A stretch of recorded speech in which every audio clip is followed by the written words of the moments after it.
अभिवादन स्वीकार करें। कृष्णा त्रिपाठी। इन दिनों चर्चा पीरियडिक टेबल की हो रही है, आवर्त की हो रही है।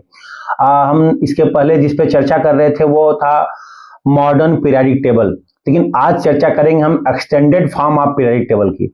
Extended form of periodic table जो है वो एटॉमिक नंबर और इलेक्ट्रॉनिक कॉन्फ़िगरेशन दोनों पर आधारित है।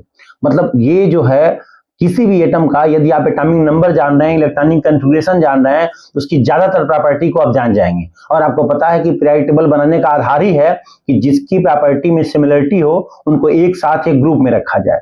इसी क्रम में हम ये पीरियडिक टेबल पढ़ रहे हैं। इस पीरियडिक टेबल को 4 ब्लॉक में बांटा गया है, एस, पी, डी और एफ ब्लॉक। और इसमें 7 हॉरिजॉन्टल लाइन है जिसे पीरियड बोलते हैं, और 18 वर्टिकल लाइन है जिसे हम ग्रुप बोलते हैं। हॉरिजॉन्टल लाइन मतलब क्षैतिज कॉलम, वर्टिकल कॉलम का मतलब ऊर्ध्वाधर कॉलम। ये 7 और 18 है। ये दो क्लासिफिकेशन हो गया।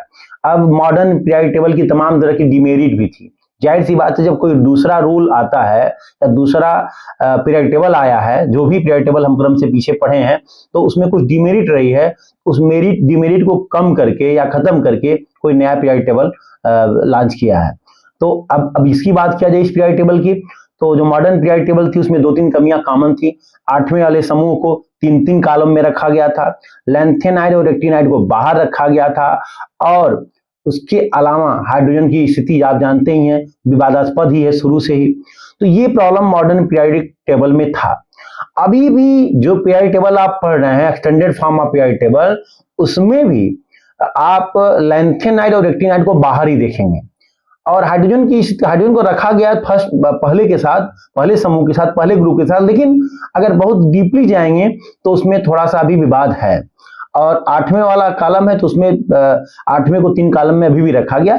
तो कुछ कमियां अभी भी हैं। आप शुभकामनाएं हमारी हैं कि आप पीरियडिक टेबल बनाएं और उसमें जितनी भी कमियां हैं उसको दूर करें। लेकिन अभी लैंथेनाइड और एक्टिनाइड का जो पीरियड है वो फिक्स है।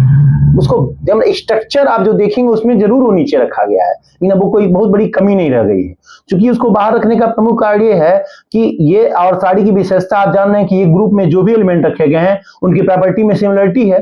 लेकिन लैंथेनाइड मतलब एटॉमिक नंबर 57 से 71 और एक्टिनाइड एटॉमिक नंबर 89 से 103 तक यदि इसको पीरियडिक टेबल में रखा जा रहा था तो उसकी व्यवस्था गड़बड़ हो जा रही थी। यानी उस जिस ग्रुप में वो आ रहा था उस ग्रुप की प्रॉपर्टी नहीं रख रहा था, और ये एक दूसरे की प्रॉपर्टी रख रहा था, इसलिए इसको ग्रुप से बाहर कर दिया गया। चूंकि कोई फैमिली में अगर लायक न हो या अनुकूल न हो, उसके परिवार से बाहर निकाल देना तो कहीं से अच्छी बात नहीं है। इसीलिए लैंथेनाइड और एक्टिनाइड बाहर है।